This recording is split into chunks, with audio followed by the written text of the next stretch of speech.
Desde os primórdios da humanidade, a violação de normas sociais gera uma sanção. A forma de punição evoluiu desde o castigo corporal até os dias de hoje, onde a pena privativa de liberdade é a predominante forma de controle social por parte do direito penal.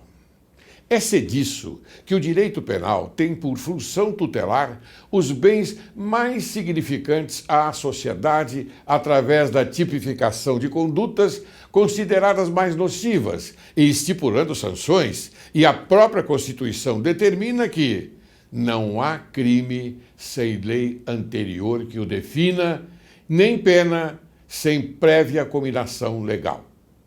Nota-se que há um diálogo coerente entre a Constituição e o direito penal.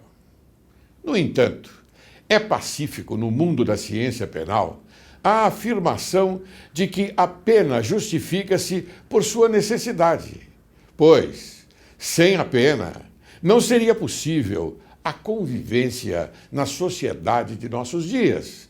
A pena constitui um recurso elementar com que conta o Estado e o qual este recorre, quando necessário, para tornar possível a convivência entre os homens. As penas privativas de liberdade que estão previstas no Código Penal para os crimes ou delitos são as de reclusão e detenção. A Lei das Contravenções Penais também prevê pena privativa de liberdade, que é a prisão simples.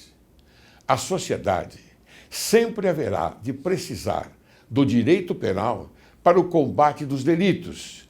A pena privativa de liberdade não pode sucumbir, principalmente em face dos crimes mais graves. E cabe ao judiciário aplicar as penas cabíveis com equidade, justiça, obedecendo às normas jurídicas.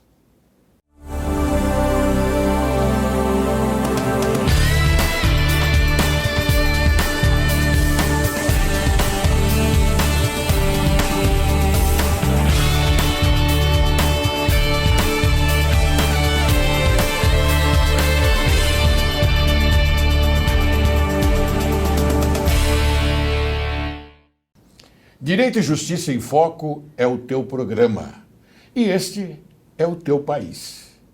Hoje conversamos com o nobre desembargador Otávio Augusto de Almeida Toledo, filho do eminente advogado criminalista Antônio Augusto de Almeida Toledo. Oportunidade que temos de homenagear aquele que dignificou sobremaneira a advocacia criminal paulista. Mas não é somente este umbral que se destaca. Complementa-se, nesse tributo, ter sido ele um jurista de grande importância sobre a natureza das decisões judiciais fundadas na equidade e eficiência das disciplinas jurídicas. Portanto, amigo Otávio, este é o momento que Direito e Justiça em Foco faz justa referência a um cultor do direito, seu pai. Nosso convidado é desembargador do Egrégio Tribunal de Justiça do Estado de São Paulo. Atua na seção de Direito Criminal. É coordenador da Coordenadoria Criminal e de Execuções Criminais. Autor do livro Privação de Liberdade, Legislação, Doutrina e Jurisprudência. Seja bem-vindo, meu querido amigo Otávio. Muito obrigado. É uma honra para mim poder estar aqui atendendo o convite de um velho amigo, o desembargador Laércio Laurelli, que eu conheci no início da minha advocacia como um exemplo de advogado, como um exemplo de operador do direito. Tive a honra de conhecê-lo através do meu pai, que fico muito honrado também pela homenagem aqui feita. Aqui inverte-se o ditado, não é aqueles que o meu filho beija, a minha boca adoça. Aqui eu inverto o ditado para dizer aqueles que o meu pai beija, a minha boca adoça. Eu tenho muita honra de estar presente aqui. Mas esta é a minha obrigação. Homenagear você como um grande cultor do direito também, desembargador, um nobre desembargador do nosso Egrégio Tribunal de Justiça, e o seu pai, que é Por que eu digo é? Porque ele está presente na nossa mente. Ele não fugiu definitivamente, não é? Para, vamos chamar, para o Oriente Eterno. Não, ele ainda está na nossa mente. Então ele vive entre nós. Esta é a homenagem que eu pude fazer a um grande amigo que é o seu pai.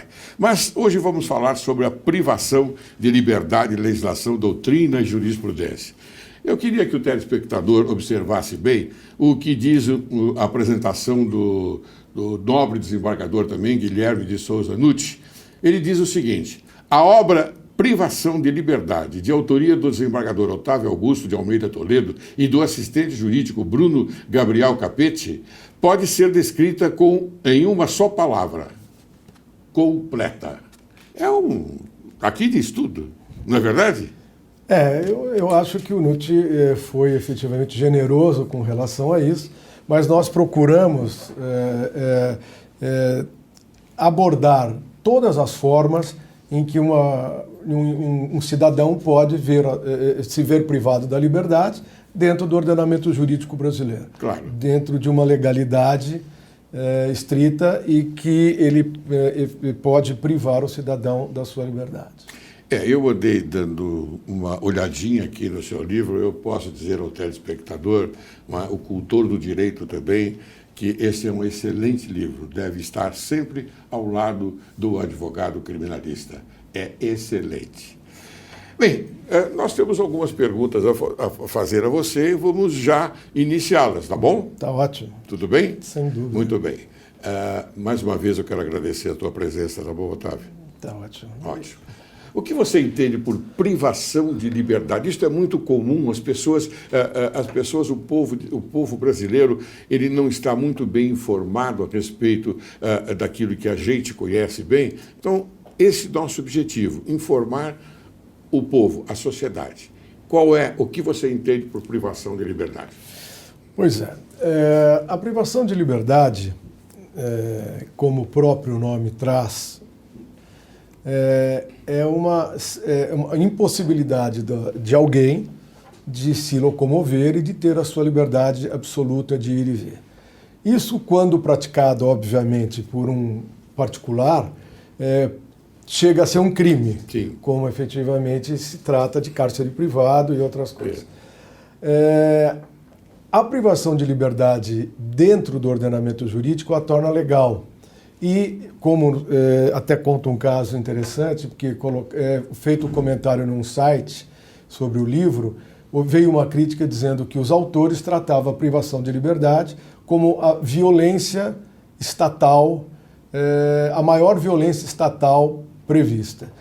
E a crítica veio no seguinte sentido: não, violência estatal porque o Estado tem que ser muito mais violento, porque estão estuprando, estão matando, e não podemos chamar isso de violência estatal.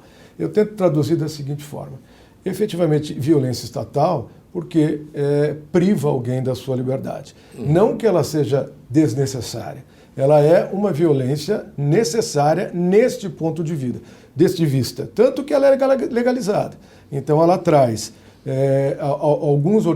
no seu ordenamento jurídico algumas possibilidades do cidadão ser privado da sua liberdade. Então eu entendo que a privação da liberdade é principalmente aquela privação corporal em que a pessoa tem na sua possibilidade de ir e vir, e é neste foco que nós desenvolvemos todo esse trabalho.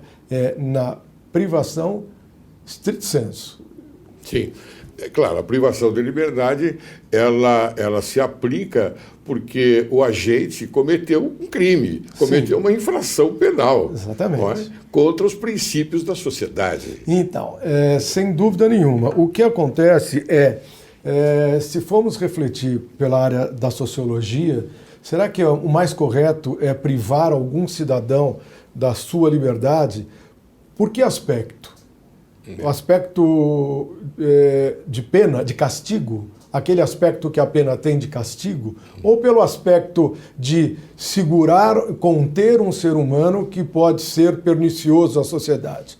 Então, é muito importante ter claro que a privação de liberdade é sim, pelo menos na minha opinião, sim, claro, e na do meu companheiro coautor, Dr. Bruno, de que efetivamente ela melhor seria se não existisse, melhor seria se as coisas corressem de outra forma, mas não há possibilidade. O aspecto de segregar por necessidade de preservar a sociedade, ele é absolutamente latente. Ele tem que ser naturalmente afastado da sociedade por um determinado tempo. Exatamente. Não é? Muito bem, eu não vou entrar no aspecto do tempo por enquanto, mas eu já vou para a segunda pergunta, que o telespectador precisa estar bem informado.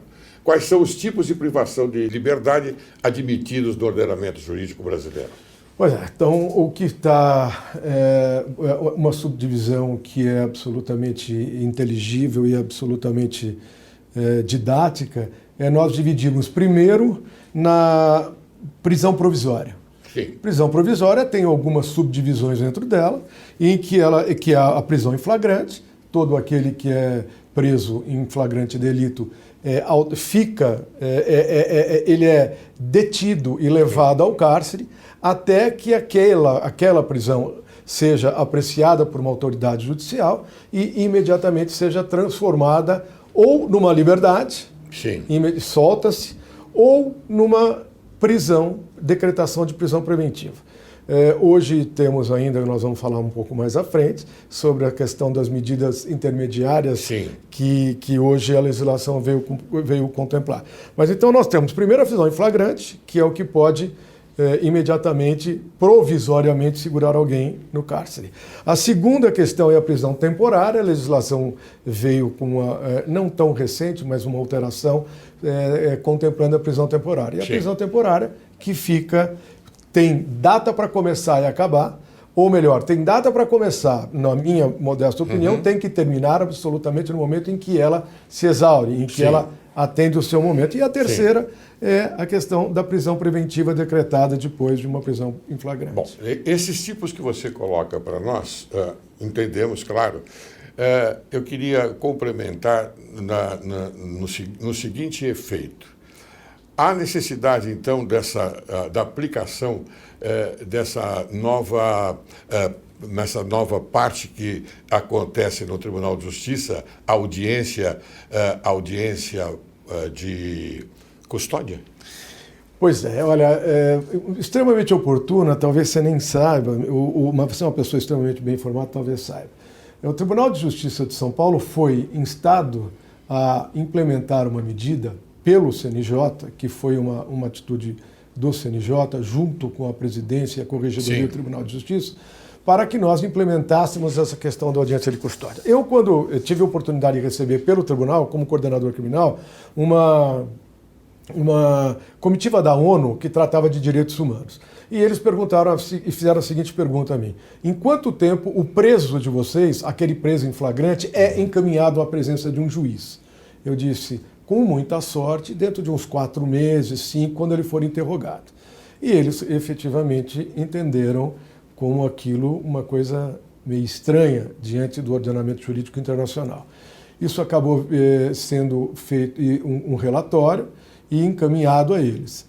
O próprio CNJ tomou uma iniciativa de se instituir a audiência de custódia. E eu fiquei incumbido, por determinação do presidente do tribunal, para fazer o curso de formatação dessa audiência de custódia. Hoje eu posso trazer dados ao senhor, Dr. Laércio, que está funcionando extremamente bem. Nós já temos afetadas as 8 seccionais da capital. Os juízes do DIPO, Departamento de Inquérito Policial, estão elaborando a audiência de custódia.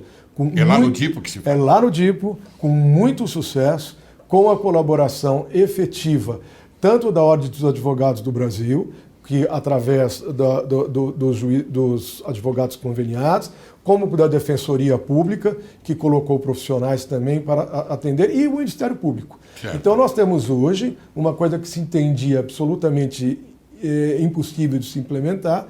Nós temos na capital de São Paulo, já afetadas as 8 seccionais da capital, fazendo suas prisões em flagrantes, encaminhando imediatamente ao DIPO para que seja realizada a audiência de custódia. Os números são impressionantes. Os números nos mostram que a audiência de custódia veio para ficar e veio com um papel extremamente importante. A audiência de custódia nunca foi feita para soltar ninguém. A audiência de custódia foi feita para que um juiz pudesse, tete a tete, aquilo que o juiz sempre entendeu que é absolutamente importante para um julgamento, aquele contato com o réu, saber se efetivamente aquela prisão foi bem efetuada e se ele deve ou não. Dentro da legalidade. Absolutamente dentro da legalidade. Claro. Também não foi criada, como levantaram algumas suspeitas, de que era para fiscalizar a questão de tortura, se o preso apanhava ou não. O que ela foi criada é para tudo isso. Ela foi criada para revestir de legalidade a prisão em flagrante, que é o que a lei pede, que é o que a Constituição manda.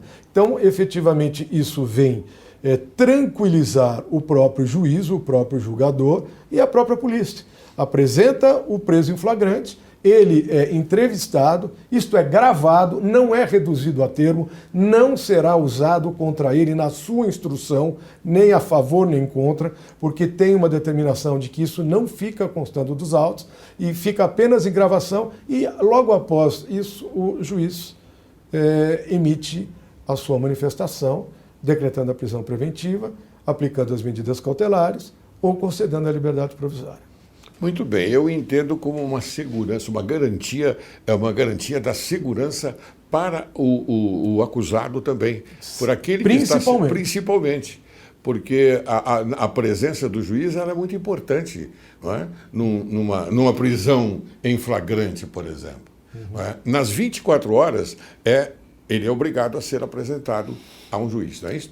Exatamente, apesar da lei não trazer prazo. Isso foi... Isso antigamente? Isso, exatamente. Isso vem pelo uso e costume. Nós resolvemos adotar, e o próprio CNJ nosso, quando eu digo o uso dentro do nosso país, que diz em 24 horas seria um prazo razoável. Certo. Nós temos um problema com fim de semana ainda, e que vamos eliminar. Mas tem plantão, né? Tem o plantão judiciário, mas que não está fazendo audiência de custódia ainda. Tá bom. Mas está se achando um modo de implementar também para o fim de semana e isso ficar absolutamente tempo integral, vamos chamar assim. Muito bem, quer dizer que a audiência de custódia ela só é executada no DIPO. Só no DIPO hoje. E agora a Corregedoria Geral da Justiça, através do desembargador Akel, está ampliando isso, e junto com a presidência do tribunal, ampliando isso para outros departamentos, outras comarcas. Sim. Como, por exemplo, Campinas, vai ser estendido a Ribeirão, e isso, a tendência é isso se alastrar para todo o estado. A hora que nós tivermos a possibilidade de todo o estado de São Paulo ter uma medida como essa, todos os presos seriam atendidos imediatamente após a sua prisão, ou pelo menos no período de 24 horas, isso vai ser uma grande tranquilidade. Ótimo. E é muito interessante colocar rapidamente uma coisa. Começou-se por São Paulo, porque se der certo em São Paulo, dá certo em qualquer lugar do país. Com o número de prisões, com o número de detenções, com o nosso sistema aí de prisional. Se der certo aqui, vai dar certo no país todo. Eu fico muito contente você explicando isso ao telespectador, porque eu entendo que esta gestão do nosso querido desembargador José Renato Nalini é uma gestão especial, porque ele já fez grandes melhorias para o Tribunal de Justiça do Estado de São Paulo. Não é? Já instalou até uma comarca de procedimento digital, não é? É verdade. Não é verdade? Aqui pertinho foi... começou com a vara digital da Freguesia do Ó. E tem outras comarcas já implementando. Inclusive tem uma coisa interessante para acrescentar. Santana de Parnaíba. Hoje, nós recebemos todos os habeas corpus da sessão criminal, ou pelo menos a grande maioria digitalizados. Que bom. O papel vai sumir dentro de um prazo, não sei precisar qual, mas vai sumir. E nós já estamos recebendo, digitalizado, falando por meio eletrônico e caminhando para julgamento virtuais dessa questão. Tudo isso de acordo com a evolução pela própria natureza. Porque a natureza ela se incumbe da evolução do homem. Exatamente. Não é verdade? E também estas coisas que acontecem no tribunal pela própria natureza. E, Lércio, sem tirar as garantias claro. de defesa, do advogado se manifestar, do Ministério Público produzir suas provas, absolutamente garantindo tudo isso. Eu queria registrar aqui, caro telespectador, inclusive da sua presença, caro desembargador Otávio, meu grande amigo, uma moção, não é, ao José Renato Nalini, nosso querido presidente do Tribunal de Justiça, porque ele tem mesmo feito grandes reformas. E essas reformas são importantes. Por quê? Porque é uma questão de cidadania. É uma questão de... não é de conforto, é uma questão obrigatória para trazer também segurança à sociedade. Não é isso? Exatamente. Muito bem. Eu vou te fazer uma pergunta agora, porque eu sei que você critica um pouco a expressão liberdade provisória.